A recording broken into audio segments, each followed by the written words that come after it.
अस्सलाम वालेकुम। Beans fight के साथ एक और एपिसोड लेकर हाजिर है खिदमत रमासाकील। आज के हमारे मेहमान से हम आपका तारुफ कराते चलते हैं। आज के हमारे मेहमान चेयरमैन समसम ग्रुप्स हैं। इसके अलावा वो कन्वीनियर हैं on central real estate sector FPCCI, adviser हैं on construction sector Karachi chamber of commerce, former chairman हैं SR association of builders and developers of Pakistan. इसके अलावा फॉर्मर चेयरमैन भी रह चुके हैं हाउसिंग कंस्ट्रक्शन एंड इंडस्ट्री के on Karachi chamber of commerce, जनाब आसिफ समसम साहब। अस्सलाम वालेकुम सर। सर, सबसे पहले तो हम आपसे जानना चाहेंगे कि कंस्ट्रक्शन के बिजनेस में आपने कब कदम रखा? बिस्मिल्लाहिर्रहमानिर्रहीम। 1996-97 बिल्कुल के मिड में मैं इस इंडस्ट्री में मैं आया और मैं बाय चॉइस आया अपनी।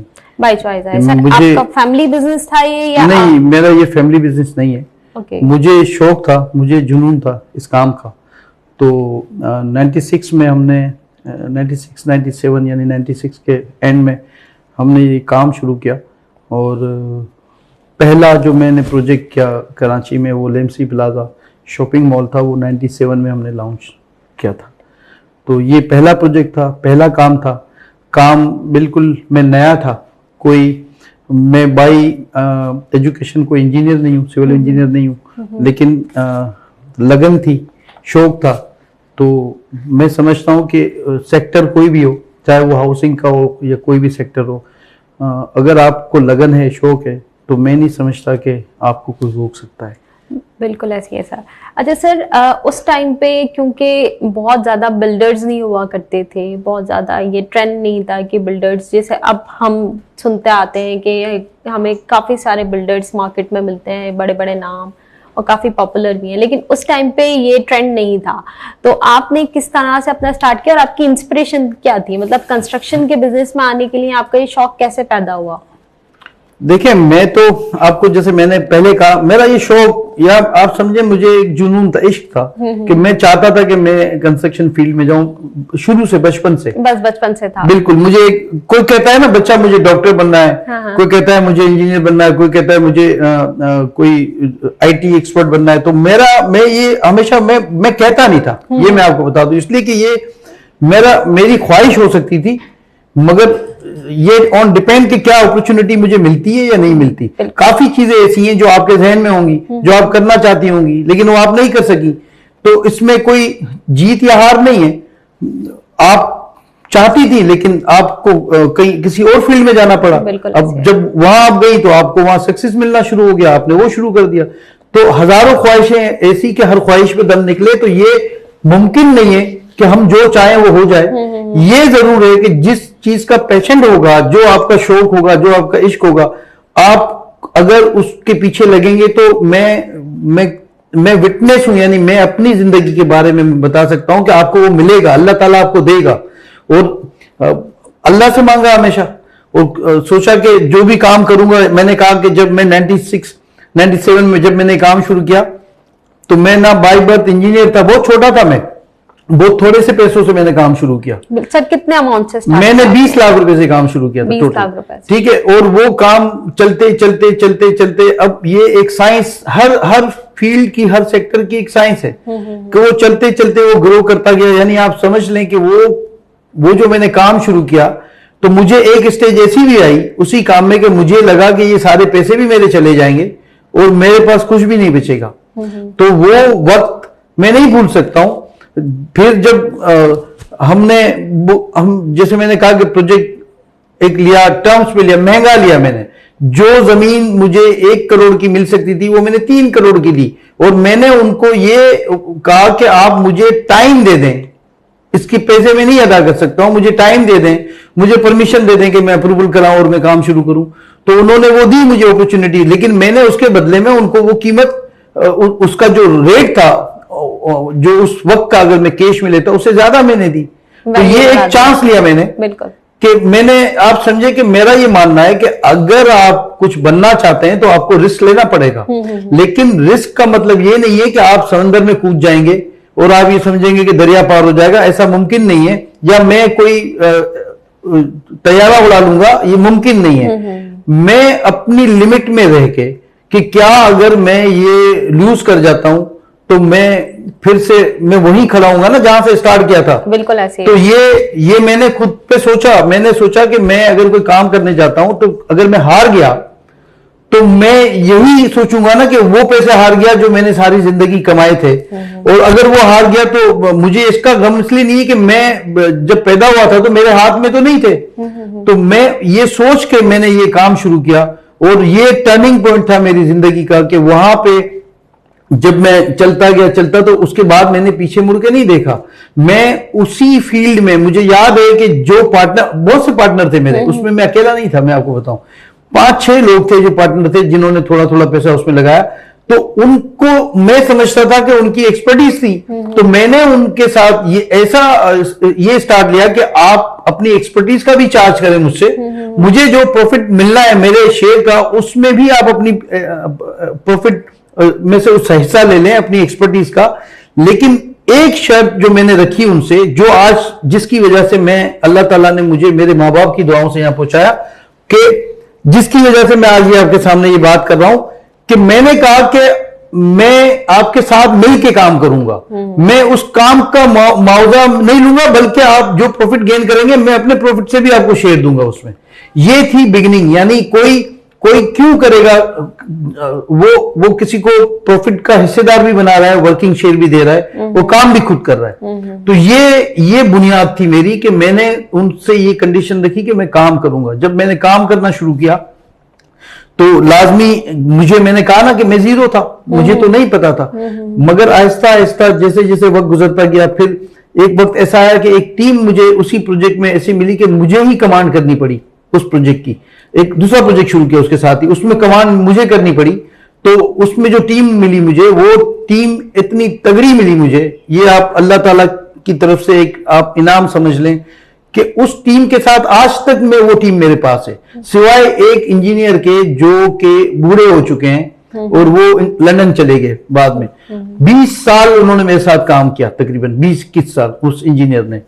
तो उनसे मैंने सीखा, और उनका अपना ये कहना है कि अब ये इतना एक्सपर्ट है ड्यूरिंग काम, वो कहते थे कि अब ये जब आता है लेआउट चेक करने के लिए या उसकी क्वालिटी चेक करने के लिए, तो हम खुद पहले से निकल जाते हैं, इसलिए कि ये पकड़ेगा हमें। तो ये गॉड गिफ्टेड था ना, एक शौक था, तो इस शौक ने, इस जुनून ने मुझे काम सिखा दिया। आज भी मैं कॉन्ट्रैक्ट नहीं करता हूं, मैं हमारी टीम के साथ काम करता हूं ज्यादातर। कोई छोटा मोटा कॉन्ट्रैक्ट हम देते हैं, लेकिन हम अपनी टीम के साथ काम करते हैं। तो ये अल्लाह ने मुझे ये हुनर में सीखा, मुझे मौका मिला, मैंने सीखने के पैसे दिए। मैंने उस वक्त छलांग नहीं लगाई कि नहीं जी आप, क्योंकि मैं अगर किसी से कहता कि वो अगर उनकी एक्सपर्टीज है और मैं कहता कि आप अपना हिस्सा लें, मुझे अपना हिस्सा दे, तो वो मुझे क्यों रखते अपने साथ? बिल्कुल ऐसी है। जब तक के इंसेंटिव नहीं दूं मैं उनको कि आप जो प्रॉफिट करें उसमें से भी मुझसे चार्ज कर लें 20%, 25%, जो भी चार्ज करना है। और वो मैंने पे किए, लेकिन काम भी साथ किया, मैंने काम का चार्ज नहीं किया। तो एक बुनियाद मैं समझता हूं आपको, अगर मैं अपनी फील्ड की बात करता हूं, इस फील्ड में जो आपके बच्चे, जो हमारे कराची के बच्चे हैं, जो पढ़ते हैं, स्टूडेंट हैं, लाजमी उनको भी तो कोई ना कोई काम में ही आना है ना। आपके साल 2 साल 3 साल के बाद वो फ्री होंगे, तो उनको भी किसी काम में आना है। तो मेरा ये मानना है कि पहली जो शर्त है कामयाबी की, वो है कि आपकी नीयत साफ हो और आप इस बात पे मेंटली एग्री हो कि आपने स्ट्रगल करनी है, आपने दिन रात मेहनत करनी है। क्योंकि अल्लाह ताला कामयाबी जब ही देगा जब आप मेहनत करेंगे, स्ट्रगल करेंगे। कामयाबी अल्लाह ही देगा। कोई बंदा ये क्लेम नहीं कर सकता कि मैंने किया, मेरी एफर्ट्स, मैं कुछ नहीं होता। अल्लाह ताला चाहेंगे तो आप कामयाब होंगे और अल्लाह ताला नहीं चाहेंगे तो आप कामयाब नहीं होंगे। लेकिन मैं नहीं समझता कि आप स्ट्रगल करें, सच्चे दिल से मेहनत करें और अल्लाह ताला आपको कामयाबी ना दे, ऐसा भी मुमकिन नहीं है। बिल्कुल सर, ऐसा ही है। अच्छा सर, इस बारे में थोड़ा सा हम जानना चाहेंगे कि जब आपने स्टार्ट लिया, पहला प्रोजेक्ट किया, तो आपके पास एक्सपीरियंस था या इससे पहले आपने कहीं से थोड़ा सा पहले एक्सपीरियंस हासिल किया, उसके बाद आपने इनिशिएटिव लिया कि अब मुझे पहला प्रोजेक्ट अपना करना है, या इससे पहले आप किसी और के साथ काम करके आपने थोड़ा सा एक्सपीरियंस लिया ताकि आपको थोड़ी सी चीजों के बारे में अंदाजा हो कि वो कौन सी बारीकियां हैं, वो कौन सी ऐसी चीजें हैं जिन पे मजीद काम करके कि इस फील्ड के अंदर ग्रो किया जा सकता है? मैंने आपको बताया, यही बात आपको मैंने बताई। या आपने पहले प्रोजेक्ट के साथ साथ ही एक्सपीरियंस लिया है? मुझे पहले ही मैं 5 साल काम किया ना उस प्रोजेक्ट में, फिर पहले के साथ दूसरा किया मैंने। तो ये 2 प्रोजेक्ट आप समझे कि पहला प्रोजेक्ट 1.5 साल में मैंने एग्जिट किया, दूसरे में मुझे कमांड मिल गई। 1.5 साल मैंने इसको सीखा, इस काम को। फिर दूसरा प्रोजेक्ट सेल्फ मैंने किया, तो उसमें पार्टनर्स थे लेकिन कमांड मेरे पास आई। तो मैंने कहा ना कि मैं थोड़ा थोड़ा करके सीखा हूं, एक एक चीज करके। यानी आप समझ लें कि आपको सीखने के लिए खुद को, अपनी अना को खत्म करना पड़ता है। आपको हर अपॉर्चुनिटी को, अगर आप समझें कि आपको चाहिए कोई अपॉर्चुनिटी, तो पहले आपको कुर्बानी देनी पड़ेगी। बिल्कुल ऐसे। पहले मैंने जैसे कहा कि मैं पे करता था एक्सपर्टीज का उनको, और काम भी करता था। ऐसा होता नहीं है कि जो पे करता है वो काम क्यों करेगा, लेकिन मैं इसलिए काम करता था कि मैं चाहता था कि मैं ये काम सीखूं। और मुझे इससे अच्छा मौका क्या हो सकता है कि मैं जिस प्रोजेक्ट में हम 6-7 पार्टनर शुरू कर रहे थे, उसमें मुझे ये काम सीखने का मौका मिले। उस वक्त तक मुझे काम नहीं आता था, मुझे शौक जरूर था मगर काम नहीं आता था। फिर रफ्ता मैं जब बैठता गया, तो लाजमी जब आप कोई काम शुरू करते हैं तो आप खुद ब खुद वो काम फिर आपकी तरफ, आप उससे मानूस हो जाते हैं। वो चीजें आपके सामने वो पेपर बोलने लगते हैं। ये एक एक्सपीरियंस है कि जो अच्छा उस्ताद होता है वो पढ़ाता है बच्चों को, तो वो उसको रीड नहीं करना पड़ता, उसको एक जहन में वो सारी चीजें आ जाती हैं, क्योंकि वो गुजरा होता है इन चीजों से, और रोजाना की प्रैक्टिस है। तो मैं वहीं से काम सीखना शुरू किया। दूसरे प्रोजेक्ट में मुझे कमांड मिली, मैंने कहा ना कि जब कमांड मिली, जब भी मैं नहीं थी, इतनी मेरी एक्सपर्टीज बहुत थोड़ी थी, लेकिन जो टीम मिली मुझे, वो टीम मुझे ऐसी मिली कि वो इंजीनियर जो है उन्होंने मैं उनके साथ इस तरह चला जैसे मैं उनका असिस्टेंट हूं। मैं ऐसे काम करता था उनके साथ, अपनी ओनरशिप के बावजूद, क्योंकि शौक था सीखने का। वरना आजकल मैं नहीं देखता हूं कि इस तरह की कोई बात हो। आजकल मैं देखता हूं जो अभी नई जनरेशन आ रही है कि वो समझते हैं कि अगर वो बॉस हैं तो वो बॉस ही रहना चाहते हैं। लेकिन जब तक ग्राउंड रियलिटीज, यानी ग्राउंड पे आप नहीं उतरेंगे, जब तक आप जीरो से कोई भी काम, आपके पास फंड है या नहीं है, आपको अगर इस फील्ड में आना है, तो आप इस फील्ड में नहीं, इन जनरल किसी भी फील्ड में आपको जीरो से शुरू करना पड़ेगा। जब तक आपको बुनियाद नहीं पता होगी, जब तक आपको ग्राउंड की पोजीशन नहीं पता होगी, उस वक्त तक आप 1 के बाद ही 100 मिलेगा आपको। बिल्कुल। तो 1 से ही स्टार्ट करना है अपने, अगर आप चाहते हैं सीखना। लेकिन मैंने कहा शर्त यह कि अच्छी नीयत से काम करें, इस नीयत से काम करें कि काम भी सीखना है और डिलीवर भी करना है। और जिन लोगों के साथ, जिन लोगों को आप प्रोजेक्ट बेचते हैं, उन लोगों की उम्मीदों पे भी पूरा उतरना है। वो बेसिकली आपसे अपना ड्रीम खरीदते हैं, और मैं ड्रीम दिखाता नहीं हूं, मैं ड्रीम बनाता हूं। तो ये बड़ी डिफरेंट बात है। मैं आपको बताऊं कि आप अगर कोई और प्रोडक्ट लेते हैं तो वो आपका ड्रीम नहीं है, आपकी नेसेसरी होगी, मगर घर ये लोगों का ड्रीम है, और वो ड्रीम, वो ख्वाब मैं बनाता हूं। अल्लाह ताला ने, हम जो बिल्डर हैं, अगर हम सही काम करते हैं और हमारी नीयत सही है, तो आप यकीन करें कि आप देखें शहर में, जैसे आपने कहा पहले इतने नहीं होते थे, आज इतने, तो आज आपको नजर आ रहा है ना, क्वालिटी ऑफ वर्क नजर आ रहा है। हमारे जो लोग हैं आबाद, जो हमारे मेंबर हैं सारे, तो इनका आप देखें क्वालिटी वर्क नजर आता है। ये पैरेलल है, इलीगल भी चल रहा है, साथ लीगल भी चल रहा है। यहां जब मीडिया जब आती है, बात करती है, तो वो जैसे ही कोई बिल्डिंग गिरती हो, कहती है बिल्डर माफिया, या इलीगल बिल्डिंग बनी बिल्डर माफिया। वो ये नहीं कहती कि ये अनरजिस्टर्ड बिल्डर है, ये नहीं कहती कि ये लोकल चंद लोग हैं जो इलीगल काम कर जाते हैं, वो हमें मिक्स कर देती है उनके साथ। तो ये हमारा मतलब एक हमेशा से कहना है कि हमने पूरी कोशिश की कि लाइन ड्रॉ करें। जब हम एफपीसीसीआई की नुमाइंदगी कर रहे हैं इस सेक्टर पे पूरे पाकिस्तान में, जब हम कराची चैम्बर की नुमाइंदगी इस सेक्टर में कर रहे हैं, जब हम आबाद की नुमाइंदगी करते हैं, तो हम जवाबदेह हैं लोगों को। बिल्कुल ऐसे हमको खुद सही होना चाहिए पहले, फिर मैं किसी की बात कर सकता हूं, फिर मैं किसी से कुछ रूल्स में रिलैक्सेशन चाहिए ले सकता हूं, फिर मैं अपनी मुश्किलात आपके सामने रख के उसका हल मैं आपसे मांग सकता हूं, लेकिन मैं पहले खुद सही होना चाहिए। तो अल्हम्दुलिल्लाह अब जो काम हो रहा है, जो नजर आ रहा है, सब मेरिट पे है। किसी को अब ऐसा नहीं है कि, यानी मैं ये समझता हूं कि अब वो दौर खत्म हो गया जो पहले जब काफी चीजें वो उसको लुक आफ्टर नहीं किया जाता था। अब ये दौर नहीं, अब तो हम खुद अपने तौर पे एक दूसरे को, हम एक कंपटीशन है हमारा कि कौन अच्छा काम करेगा। बिल्कुल ऐसी है। ये कंपटीशन नहीं कि कौन ज्यादा पैसे कमाएगा।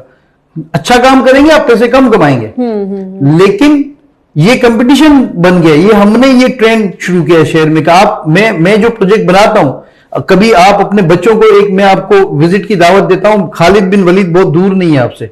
खालिद बिन वलीद पे मेरा एक प्रोजेक्ट है समसम ग्रैंड।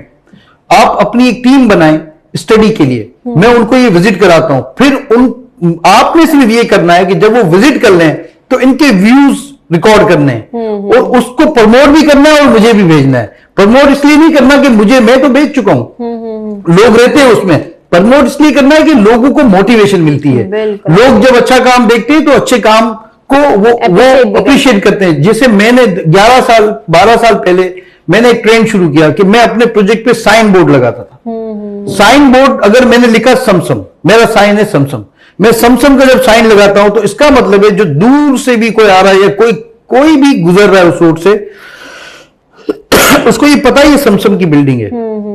अब बजाय तो ये हो गया कि मैंने अपनी एडवर्टाइजमेंट कर दी है, जबकि ऐसा नहीं है। मैंने ऑनरशिप ली इसकी। बिल्कुल, मैंने ऑनरशिप ली कि अगर इसकी गटर लाइन लीक है तो इसके ऊपर लिखा है समसम। बिल्कुल, जैसे आप शहरों में अमूमन देखते हैं कि सीवरेज बिल्डिंगों से बह रही होती है, तो उसमें फिर उसके ऊपर समसम लिखा है। तो मैं कैसे ये अफोर्ड कर सकता हूं कि मेरी बिल्डिंग में कोई फॉल्ट हो या मेरी बिल्डिंग में कोई इलीगल फ्लोर हो कि जिस पे समसम लिखा हो, तो मैं समसम तो वहीं जाके टेक करूंगा जिसको मैं ऑन करूंगा और जिसकी मैं जिम्मेदारी लूंगा। तो ये जो हमने शुरू किया ऑनरशिप के पर्पस के लिए कि जब आप बोर्ड लगाते हैं तो आप ऑन करते हैं, जब ऑन करते हैं तो आप उसका ख्याल रखते हैं, आप उसको साफ रखते हैं, उसको मेंटेन करते हैं। तो मैं आपको ये बताऊं कि आप उस बिल्डिंग में अपनी टीम को मेरे साथ कोई टाइम करके विजिट करें और उनको कहें कि वो विजिट करने के बाद अपनी मर्जी से कमेंट्स दें कि वो उनसे आप पूछें कि क्या आपने देखा या कैसा देखा आपने, क्योंकि शहर में तो सब रहते हैं, हर कोई किसी ना किसी बिल्डिंग में गली में बेंगलोर में रहता है, तो सब जगह वो आते जाते हैं। तो एक विजिट करें। ये मैं आपको कोई प्रमोशन के लिए नहीं, मैं मोटिवेशन के लिए और ये बताने के लिए कि हम अगर चाहें तो हम दुनिया में जो इंडस्ट्री काम करती है सबसे अच्छा काम डिलीवर कर सकते हैं। बिल्कुल, हमारे पास कोई लिमिटेशन नहीं है अच्छे काम के लिए कि हम जितना अच्छा करना चाहें हम कर सकते हैं। बिल्कुल।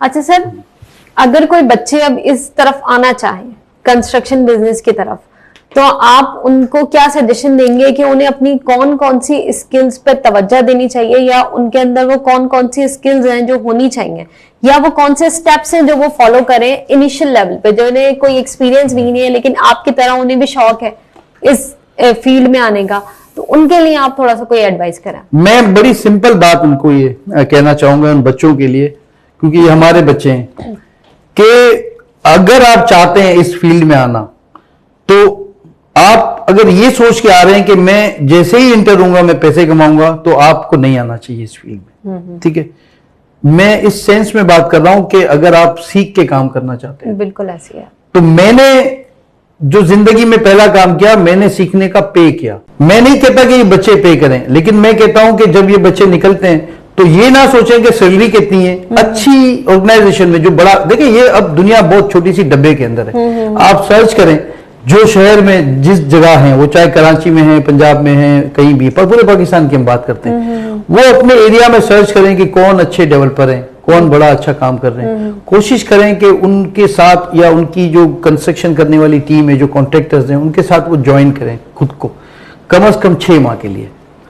उसमें उनको एक बुनियाद इन्वेस्टमेंट से पहले मैं बता रहा हूं, अगर आपके पास पैसा है तो भी वो ज्वाइन करें, वो जूते घिसाएं वहां पे, वो उस लगन से जाए कि मुझे इनसे कुछ सीखना है। कोई आपको सिखाएगा नहीं, आपको सीखना पड़ेगा। बिल्कुल। लेकिन जब आप किसी को रिस्पेक्ट देंगे, किसी सीनियर को, और उसको लगेगा कि आप उसकी रिस्पेक्ट भी करते हैं और आप उससे कोई आपको चाहत भी नहीं है, कोई फाइनेंशियली भी कोई इशू नहीं है, तो वो आपको जगह देगा। आपको जगह लेनी है। बड़ी हो सकता है मुश्किल हो, आपको स्ट्रगल भी करनी पड़े, लेकिन आप ये सोच के जाएंगे कि अब यूं सोच लें कि आपने ये सीखना है तो आप सीख सकते हैं। लेकिन अगर आप ये सोच रहे हैं कि बस यार मैं गया था, मुझे कुछ समझ नहीं आई, या यार मैं तो फलां जगह होता हूं, ये ऐसे नहीं चलेगा। आपको 100% उस पर तवज्जो रखनी होगी जिस काम को आप सीखने के लिए जा रहे हैं, और 100% आपको खुलूस के साथ मेहनत करनी होगी, स्ट्रगल करनी होगी। 6 माह तो मैं बहुत कम बता रहा हूं, लेकिन मैं फिर भी एक इनिशियल बात कर रहा हूं। 6 माह तक आप वो काम करें, उसके बाद मैं नहीं समझता कि उसको बहुत अच्छे शहर में, ये कराची शहर क्या है, कंजम्पशन है, बाइंग पावर नहीं है। बाइंग पावर अपर लेवल पे बड़ी तगड़ी है, लेकिन जो आम मिडिल क्लास लोग हैं वो अब इस काबिल नहीं रहे कि शहर में कोई मकान खरीद सके। बिल्कुल। अब चलना शुरू हो गया है स्कीम 33 का इलाका, वहां पे कुछ भी ना करें, एक इनिशियल स्टेज में एक छोटा सा 120 गज का प्लॉट लें जिसमें आपका कोई नुकसान नहीं होगा। टाइम जब गुजरेगा तो प्लॉट वैसे भी महंगा होगा। उसमें एक बिल्डिंग आर्किटेक्ट से छोटी सी डिजाइन करें, जो बैंगलो होता है अकॉर्डिंग टू बायलॉज, वो बनाए। जो नॉलेज उनके पास है वो नॉलेज भी उसको वो यूज करें, और जिन लोगों के साथ वो एफिलिएटेड रहे तो वो भी उसको हेल्पफुल होंगे। ऐसा कोई इशू हमारी फील्ड में नहीं है। एक छोटे से घर से आप ये स्टार्ट कर सकते हैं, और मैं ये समझता हूं कि जॉब लाजमी, पूरी दुनिया अगर अपना काम करेगी तो जॉब कौन करेगा? ये अल्लाह का निज़ाम है कि अल्लाह ने एक पूरा निज़ाम बना के रखा है कि कोई कपड़ा बनाता है, कोई चीनी बनाता है, कोई बिल्डिंग बनाता है, तो वो सब तो चलेगा ऐसे ही, जो अल्लाह का निज़ाम है। लेकिन आप सेलेक्टिवली अगर इस फील्ड में आना चाहते हैं तो इसका सबसे आसान मैंने आपको ये वे बताया, आपको अर्निंग भी होगी और आपको बूस्टर भी लगेंगे जब आपको पहली कामयाबी मिलेगी। बिल्कुल। कभी फर्स्ट स्टेज में हमारे यहाँ हम क्या चाहते हैं, मैं बच्चों को देखता हूँ, मैं सबकी बात नहीं करता हूँ कि मैं बस फौरी जो है ना कुछ कर लूँ, तो ये मुमकिन नहीं है। अल्लाह चाहे तो सब कर सकता है। मैं इंसान की बात बता रहा हूँ, मेरी सोच की। आपको इस फील्ड में थोड़ा सा मनवाना है खुद को, तो 2-3 साल आपके पास पैसे हैं तो भी आप ऐसे ही गुजार रहे हैं। आप चाहे जॉब करें, चाहे वो आपको तनख्वाह दे या ना दे, आप वहां काम करें, और आप वहां पे काम यूं ना करें कि आप एहसान कर रहे हैं उन पे, आप ये काम करें कि समझे आपने किसी भी तरह ये काम सीखना है। वंस आप अगर इसकी बुनियाद समझ जाएंगे, वंस आप ये समझ जाएंगे, देखें बुनियाद मेरी नजर में क्या बुनियाद है? ईमानदारी सबसे पहली बुनियाद है। जिसके साथ मैं काम कर रहा हूं या जो मैं काम कर रहा हूं, मैं अगर उसके साथ ईमानदार हूं तो ये सही होगा, वरना ये काम भी खराब हो जाएगा। आप ईमानदारी से काम करें, कुछ टाइम इसमें गुजारें, फिर इसके बाद आपके पास छोटा सा इन्वेस्टमेंट है तो छोटा सा एक प्लॉट लें, बनाएं। आपके पास इतना भी नहीं है तो 2-3 लोग आप मिल जाएं, मिल के ये काम शुरू करें, आपको जॉब से अच्छे पैसे मिलेंगे इसमें।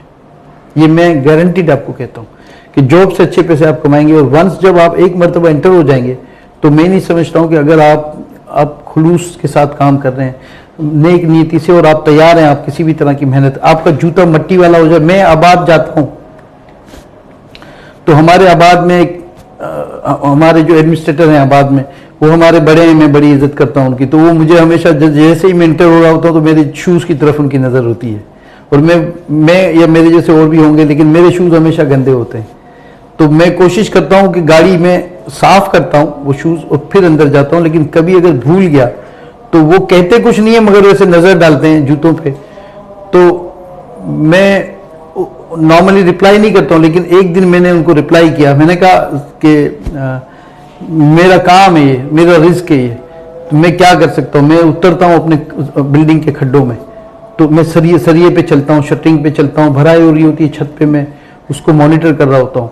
तो मेरे जूते गंदा होना इस बात का सबूत है कि मैं काम से मुखलिस हूँ अपने। तो बहुत हिम्मत करके मैंने कहा, वरना हम साफ कोशिश करते हैं कि साफ कर लें, लेकिन इससे शर्म नहीं आनी चाहिए।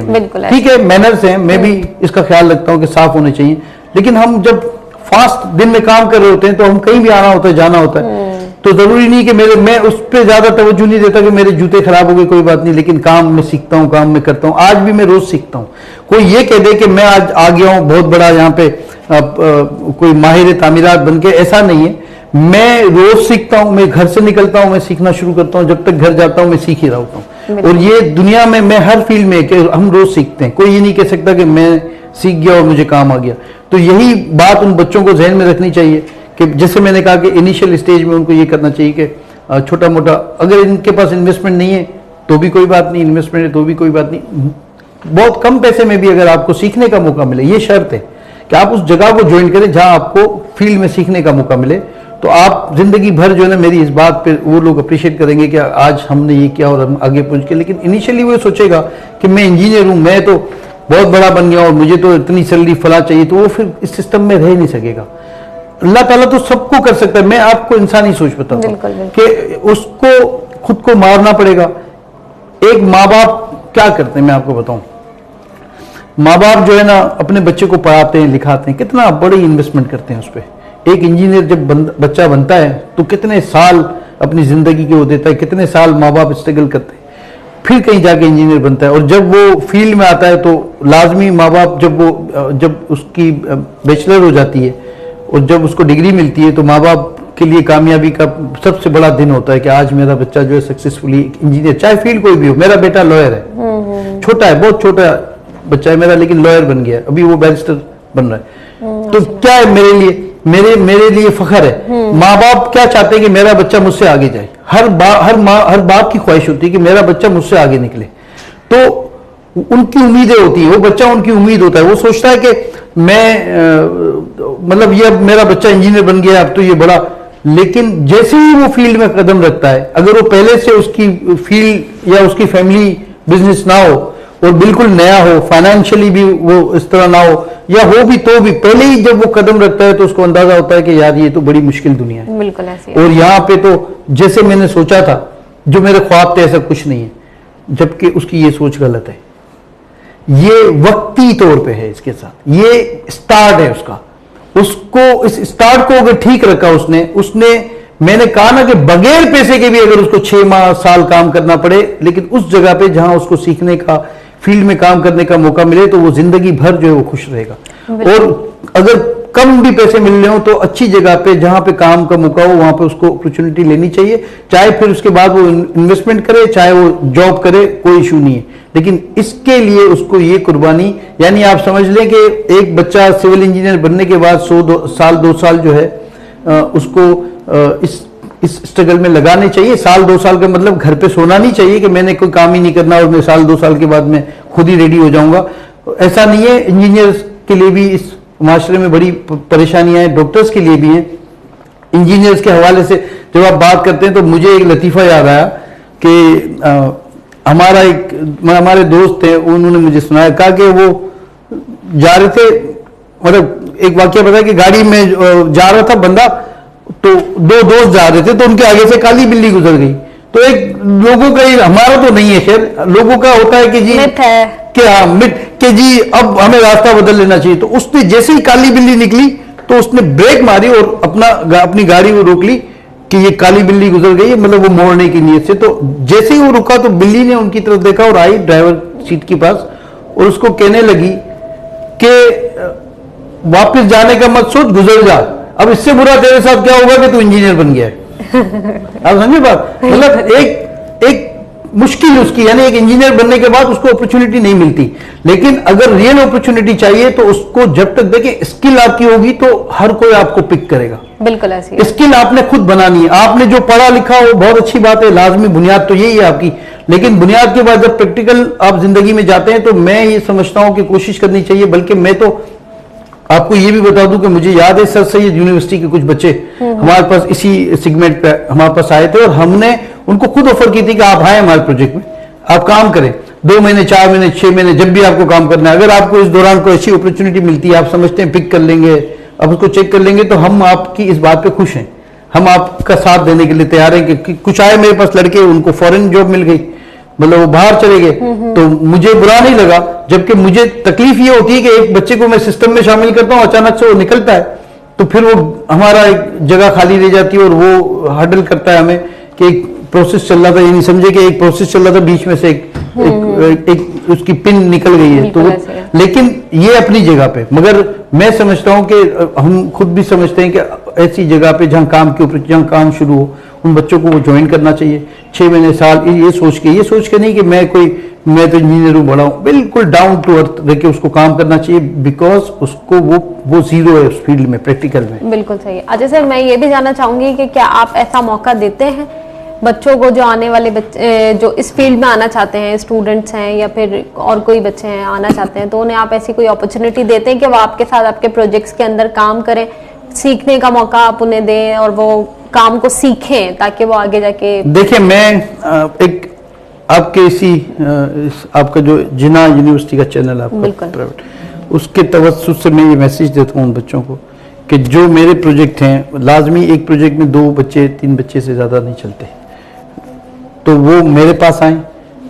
अभी मेरे इंशाल्लाह शुरू होने वाले हैं एक आध और भी प्रोजेक्ट, तो मैं भी देता हूं उनको मौका, और मैं समझता हूं कि हमारे association of builders and developers में भी हमने एक ये सिलसिला शुरू किया हुआ है कि बच्चे अगर आते हैं तो हम तमाम बिल्डर्स को हम भेजते हैं उनकी सीवी के भाई जो भी उनको रखना चाहे ट्रेनी तो रख ले, तो बिल्कुल हम तैयार हैं, क्योंकि हमें भी तो किसी ने मौका ही दिया ना।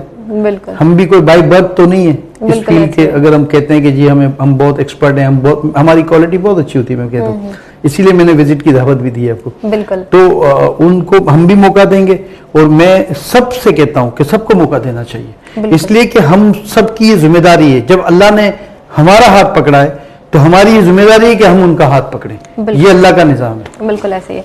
अच्छा सर, थोड़ा सा इस हवाले से भी हमें बताएं कि जब कोई बिल्डर बनना चाहता है तो उसका ऑफिशियल प्रोसेस क्या होता है? कहीं रजिस्टर कराना होता है? जी, ऑफिशियल प्रोसेस पाकिस्तान में association of builders and developers Pakistan की सिंगल बॉडी है, ठीक है, जो आबाद कहते हैं जिसको, और उसका मेंबर होना सिंध में, खास तौर पे सिंध में आपका नक्शा ही पास नहीं हो सकता कमर्शियल का जब तक आप उसके मेंबर नहीं है।